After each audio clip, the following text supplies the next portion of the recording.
செய்திகள். புதுச்சேரி அரசு மகளிர் மற்றும் குழந்தைகள் மருத்துவமனையில் 11.5 கோடி ரூபாய் மதிப்பில் அதிநவீன MRI ஸ்கேன் கருவியை மக்கள் பயன்பாட்டிற்கு துணைநிலை ஆளுநர் கைலாசநாதன், முதலமைச்சர் ரங்கசாமி ஆகியோர் தொடக்கி வைத்தனர். உடல் முழுவதும் செய்தித்தாள்களை ஒட்டிக்கொண்டு சுத்தம் சுந்தர்ராஜன் நூதன முறையில் புகார் மனு அளித்தார்.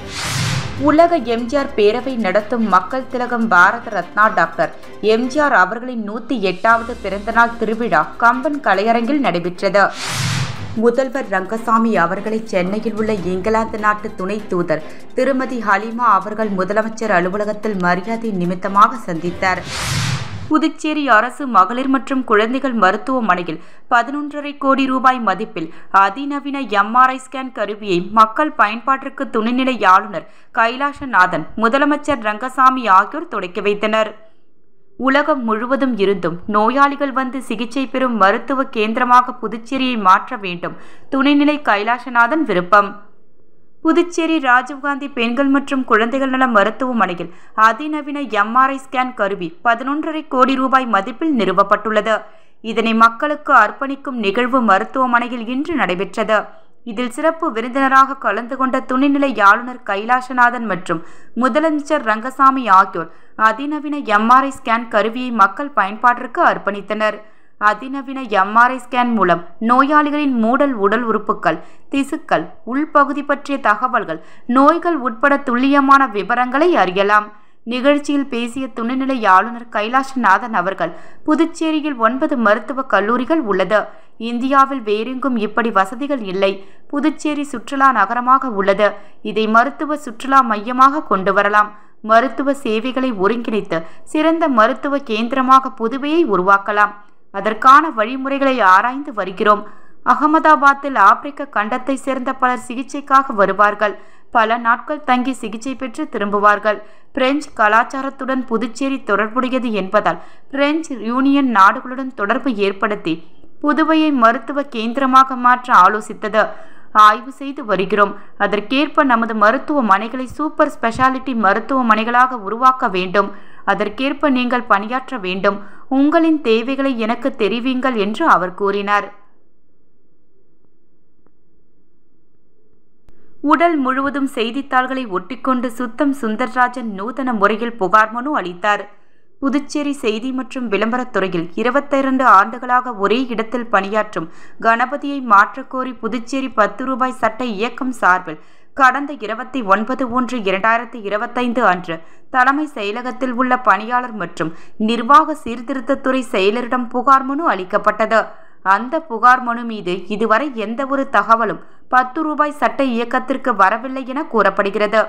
அந்த புகார் மனு மீது நடவடிக்கை எடுக்கும் விதத்தில் இன்று 10 ரூபாய் சட்ட இயக்க நிறுவனர் ரகு மற்றும் ஒருங்கிணைப்பாளர் சுத்தம் சுந்தர்ராஜன் ஆகியோர் அரசு செயலரிடம் இன்று நினைவூட்டு கடிதம் அளித்தனர்.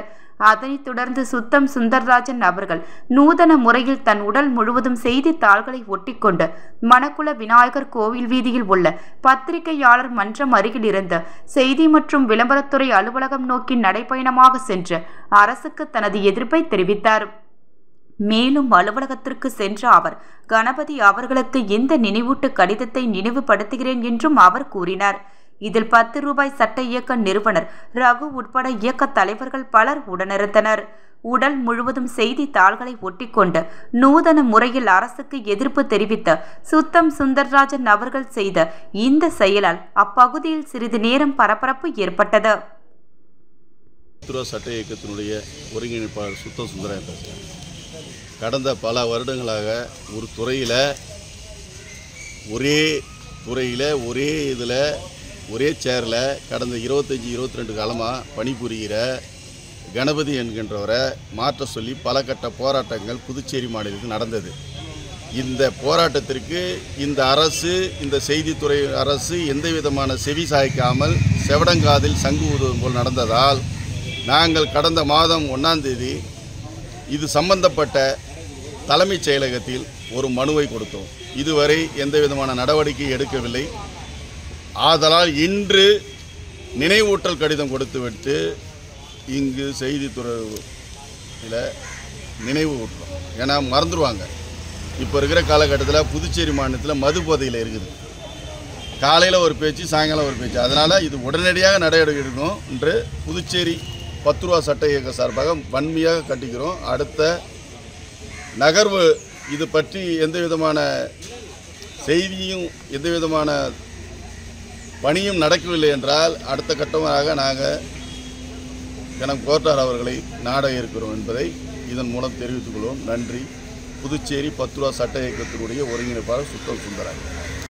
உலக எம்ஜிஆர் பேரவை நடத்தும் மக்கள் திலகம் பாரத ரத்னா டாக்டர் எம்ஜிஆர் அவர்களின் 108வது பிறந்தநாள் திருவிழா கம்பன் கலையரங்கில் நடைபெற்றது.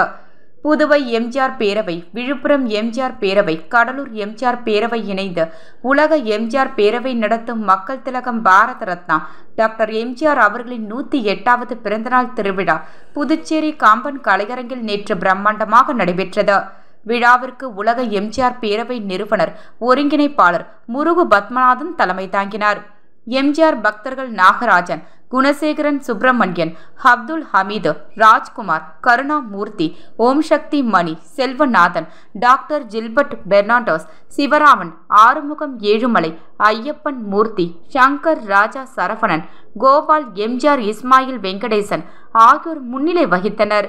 சிறப்பு விருந்தினராக முன்னாள் கலைப்பண்பாட்டுத்துறை இயக்குநர் கலிய பெருமாள், பிரான்ஸ் பாண்டிச்சேரி சங்கங்கள் கூட்டமைப்பின் செயலாளர் ஜெரோர் மோரிஸ், பாண்டிச்சேரி பிரான்ஸ் தூதமண்ட அமைப்பின் முன்னாள் தலைவர் ஆத்ரியன் மெட்டட் ஆகியோர் கலந்து கொண்டு சிறப்புரை வழங்கினர். மேலும் புதுவை கலைமாமணி செந்தமிழ் அருவி டாக்டர் கலக்கல் காங்கேயனின் இன்னிசை பாட்டு மன்றம் நடைபெற்றது. பாட்டு மன்றத்தின் தலைப்பு மக்கள் திலகத்தின் நிலைத்த புகழுக்கு பெரிதும் துணை நிற்பது காதல் பாடல்களா சமூக பாடல்களா என்ற தலைப்பில் காதல் பாடல்களை என்ற மெல்லிசை வாணி புதுக்கோட்டை திருமதி கிலோனா அவர்களும், சமுதாய பாடல்களை என்று வேடந்தாங்கல் இளையரசி திருமதி உமா அமரநாதன் ஆகியோர் பேசினார்கள். மேலும் புவனகிரி அழகு சுந்தரம் என்பவரின் ஆடல் பாடல் நிகழ்ச்சி நடைபெற்றது. நற்றமிழ் நவரசி முனைவர் பூங்கழலி பெருமாள் அவர்களின் கவியுரை நிகழ்த்தினர். விழாவில் எம்ஜிஆரின் பாடல்கள், நடனம், பரதநாட்டியம், ஆடல் பாடல்கள் நடைபெற்றன. வீர விளையாட்டான மாமல்லன் சிலம்ப குழுவினரின் வீர விளையாட்டு பொன்மனச் செம்மல் அறக்கட்டளை குழுவினரின் சிலம்பாட்டம் நிகழ்ச்சியும் நடைபெற்றது. முடிவில் காதர்ஜி நன்றி கூறினார். நேபாள நாட்டின் கண்டாகி பிரதேச சட்டப்பேரவை செயலகம் சார்பாக புதுச்சேரி சட்டமன்ற உறுப்பினர்களுக்கு விடுக்கப்பட்ட அழைப்பினை ஏற்று நேபாளம் நாட்டிற்கு சென்றுள்ள புதுச்சேரி மாநில மாண்புமிகு சட்டப்பேரவை தலைவர் திரு செல்வமார் அவர்கள் தலைமையிலான சட்டமன்ற உறுப்பினர்கள் குழுவினர் இன்று கண்டாகி பிரதேச சட்டப்பேரவையை பார்வையிட சென்றனர். கண்டாகி பிரதேச சட்டப்பேரவைக்கு வருகை தந்த புதுச்சேரி மாநில சட்டமன்ற உறுப்பினர்கள் குழுவினரை மாண்புமிகு கண்டாகி சட்டப்பேரவை தலைவர் திரு கிருஷ்ணன் ஜிட்டா மற்றும் கண்டாகி சட்டப்பேரவை துணை சபாநாயகர் ஆகியோர் வரவேற்றனர். இதனைத் தொடர்ந்து மாண்புமிகு புதுச்சேரி சட்டப்பேரவை தலைவர் தலைமையிலான புதுச்சேரி மாநில சட்டமன்ற உறுப்பினர்கள் குழுவினர் மாண்புமிகு கண்டாகி பிரதேச முதலமைச்சர் மற்றும் அமைச்சர் பெருமக்களை சந்தித்தனர். முதல்வர் ரங்கசாமி அவர்களை சென்னையில் உள்ள இங்கிலாந்து நாட்டு துணை தூதர் திருமதி ஹலிமா அவர்கள் முதலமைச்சர் அலுவலகத்தில் மரியாதை நிமித்தமாக சந்தித்தார். அப்போது புதுச்சேரி முதல்வர் ரங்கசாமி தலைமையிலான அரசு செயல்படுத்தி வரும் நலத்திட்டங்கள் வெற்றிகரமானவையாகவும் மக்களிடையே யோகோபித்த வரவேற்பை பெற்றவையாகவும் இருப்பதை அறியும் போது மிகுந்த மகிழ்ச்சி ஏற்படுகிறது. பெஞ்சல் புயல் நிவாரணப் பணிகள் துரிதமாக மேற்கொண்டது மட்டுமல்லாது மக்களுக்கு அறிவித்த இழப்பீட்டுத் தொகைகளை உடனடியாக அளித்தது எங்களுக்கு ஆச்சரியமாக உள்ளது. இது எப்படி செய்தீர்கள் என்று துணை தூதர் அவர்கள் முதலமைச்சரிடம் வினாவினார். அதற்கு மாண்புமிகு முதலமைச்சர் அவர்கள், எனது அரசு மக்களுக்கான அரசு, சொன்னதை செய்யும் அரசாக உள்ளது. மக்கள் எங்கள் மீது மிகுந்த நம்பிக்கை வைத்துள்ளனர் என்று கூறினார். கல்வி, சுகாதாரம் மற்றும் சுற்றுலா போன்ற துறைகளில் புதுச்சேரி சிறந்து விளங்குவதை நாங்கள் அறிவோம் என்றும் மாண்புமிகு முதலமைச்சர் அவர்களின் மக்கள் பணி மேலும் சிறக்க வாழ்த்துக்களையும் பாராட்டுக்களையும் தெரிவித்துக் கொள்வதாகவும் இங்கிலாந்து நாட்டு துணை தூதர் திருமதி ஹலிமா ஹாலந்த் அவர்கள் கூறினார். சுகாதாரத்துறை வாரிசுதாரர்கள் கண்களில் கருப்பு துணி கட்டிக்கொண்டு இன்று 16ஆம் நாளாக சுகாதாரத்துறை இயக்குநர் அலுவலகத்தில் காத்திருப்பு போராட்டத்தில் ஈடுபட்டு கொண்டிருக்கிறார்கள். லாஸ்பேட்டை தொகுதியில் பட்ஜெட் விளக்க பொதுக்கூட்டம். லாஸ்பேட்டையில் நடந்த பட்ஜெட் விளக்க பொதுக்கூட்டத்தில் பாஜக மாநில தலைவர் செல்வ கணபதி எம்பி பேசினார். புதுச்சேரி பாரதிய ஜனதா கட்சி சார்பில் லாஸ்பேட்டை தொகுதியில் பட்ஜெட் விளக்க பொதுக்கூட்டம் நடைபெற்றது. இதில் பாஜக மாநில தலைவர் செல்வகணபதி எம்பி, அமைச்சர் சாய்ஜி சரவணகுமார், சட்டமன்ற உறுப்பினர் ஜான்குமார் மற்றும் பாஜக நிர்வாகிகள், தொண்டர்கள், பொதுமக்கள் கலந்து கொண்டனர். தமிழ்நாடு மாநில செய்தி தொடர்பாளர் ஸ்ரீகாந்த் சிறப்புரையாற்றினார். நிகழ்ச்சிக்கான ஏற்பாடுகளை மாவட்ட தலைவர் உலகநாதன், தொகுதி தலைவர் பன்னீர்செல்வம் ஆகியோர் சிறப்பாக செய்திருந்தனர். புதுச்சேரி அரசு மகளிர் மற்றும் குழந்தைகள் மருத்துவமனையில் 11.5 கோடி ரூபாய் மதிப்பில் அதிநவீன MRI ஸ்கேன் கருவியை மக்கள் பயன்பாட்டிற்கு துணைநிலை ஆளுநர் கைலாசநாதன், முதலமைச்சர் ரங்கசாமி ஆகியோர் தொடக்கி வைத்தனர். உடல் முழுவதும் செய்தித்தாள்களை ஒட்டிக்கொண்டு சுத்தம் சுந்தர்ராஜன் நூதன முறையில் புகார் மனு அளித்தார். உலக எம்ஜிஆர் பேரவை நடத்தும் மக்கள் திலகம் பாரத ரத்னா டாக்டர் எம்ஜிஆர் அவர்களின் 108வது பிறந்தநாள் திருவிழா கம்பன் கலையரங்கில் நடைபெற்றது. முதல்வர் ரங்கசாமி அவர்களை சென்னையில் உள்ள இங்கிலாந்து நாட்டு துணை தூதர் திருமதி ஹலிமா அவர்கள் முதலமைச்சர் அலுவலகத்தில் மரியாதை நிமித்தமாக சந்தித்தார்.